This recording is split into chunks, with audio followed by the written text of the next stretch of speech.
दोस्तों, क्या आपने कभी सोचा है कि रेडियो का आविष्कार किसने किया? आज हम बात करेंगे एक ऐसे ही जीनियस की, जिनका नाम है गुग्लिल्मो मार्कोनी। गुग्लिल्मो मार्कोनी ने दुनिया को एक ऐसी अद्भुत खोज दी जिसने दूर दूर तक संचार क्रांति ला दी। वो रेडियो के जनक माने जाते हैं। आइए जानते हैं उनकी जिंदगी और इस आविष्कार के बारे में कुछ रोचक बातें। गुग्लिल्मो मार्कोनी का जन्म 25 अप्रैल 1874 को इटली में हुआ था। उनका जन्म एक ऐसे समय में हुआ जब विज्ञान और तकनीक में कई महत्वपूर्ण खोजें हो रही थीं। बचपन से ही उनका मन विज्ञान और तकनीक में लगता था। वे हमेशा नई चीजों को समझने और उन्हें बनाने की कोशिश में लगे रहते थे। उन्होंने घर पर ही एक छोटी सी प्रयोगशाला बना ली थी, जहां वो घंटों बिताते हुए नए नए प्रयोग करते रहते थे। उनके माता पिता ने भी उनके इस जुनून को प्रोत्साहित किया। मार्कोनी को बचपन से ही बिजली और चुंबकत्व में गहरी रुचि थी। वे अक्सर बिजली के उपकरणों और चुंबकों के साथ प्रयोग करते रहते थे। उन्होंने हेनरिक हर्ट्ज के प्रयोगों के बारे में पढ़ा, जिन्होंने रेडियो तरंगों के अस्तित्व को सिद्ध किया था। हर्ट्ज के कार्य ने मार्कोनी को बहुत प्रभावित किया। इन्हीं प्रयोगों से प्रेरित होकर मार्कोनी ने सोचा कि क्या इन तरंगों का उपयोग संदेश भेजने के लिए किया जा सकता है। उन्होंने इस विचार पर गहराई से सोचना शुरू किया और अपने प्रयोगों को और भी गंभीरता से लेना शुरू किया। मार्कोनी ने दिन रात मेहनत करके एक ऐसा उपकरण बनाया जो रेडियो तरंगों भेज और प्राप्त कर सकता था। यह एक बहुत ही जटिल और चुनौतीपूर्ण कार्य था, लेकिन मार्कोनी ने कभी हार नहीं मानी। उन्होंने अपने प्रयोगों को जारी रखा और अंततः सफलता प्राप्त की। साल 1895 में उन्होंने पहला सफल रेडियो प्रसारण किया।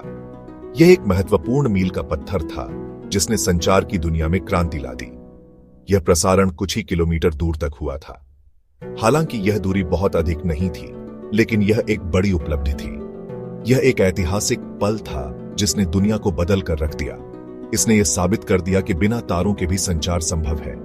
अब लोग बिना तारों के एक दूसरे से बात कर सकते थे। यह एक अद्भुत तकनीकी प्रगति थी, जिसने लोगों के जीवन को सरल और सुविधाजनक बना दिया। यह आविष्कार धीरे धीरे पूरी दुनिया में फैल गया। विभिन्न देशों ने इस तकनीक को अपनाया और इसे अपने संचार तंत्र का हिस्सा बनाया। जल्द ही रेडियो का उपयोग जहाजों, सेनाओं और आम लोगों द्वारा किया जाने लगा।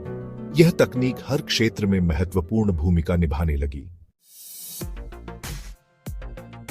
रेडियो के आविष्कार ने दुनिया को एक साथ ला दिया।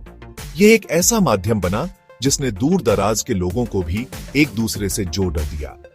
लोगों को अब दूर देशों की खबरें, संगीत और मनोरंजन घर बैठे मिलने लगा। रेडियो ने न केवल सूचना का आदान प्रदान आसान किया, बल्कि यह लोगों के जीवन का एक महत्वपूर्ण हिस्सा बन गया। मार्कोनी को उनके इस आविष्कार के लिए 1909 में भौतिकी का नोबेल पुरस्कार मिला। यह पुरस्कार उन्हें उनके रेडियो तरंगों के माध्यम से संचार के क्षेत्र में किए गए अद्वितीय योगदान के लिए दिया गया था। कुछ मजेदार तथ्य। क्या आप जानते हैं कि मार्कोनी को बचपन में बहुत शरारती माना जाता था? उनके शिक्षक अक्सर उनकी शरारतों से परेशान रहते थे, लेकिन उनकी जिज्ञासा और आविष्कारशीलता ने उन्हें महान वैज्ञानिक बना दिया। मार्कोनी को संगीत सुनने का बहुत शौक था और उन्होंने रेडियो पर सबसे पहले संगीत प्रसारित करने का भी प्रयोग किया था। यह प्रयोग सफल रहा और इसके बाद रेडियो पर संगीत प्रसारण का चलन शुरू हुआ। मार्कोनी का आविष्कार आज भी दुनिया को जोड़े हुए है। रेडियो ने संचार के क्षेत्र में एक नई क्रांति ला दी है और आज भी यह माध्यम लोगों को एक दूसरे से जोड़ने में महत्वपूर्ण भूमिका निभा रहा है। रेडियो ने मनोरंजन, समाचार और संचार के क्षेत्र में क्रांति ला दी है। यह माध्यम आज भी उतना ही महत्वपूर्ण है जितना कि अपने शुरुआती दिनों में था और यह हमें मार्कोनी की महानता की याद दिलाता है।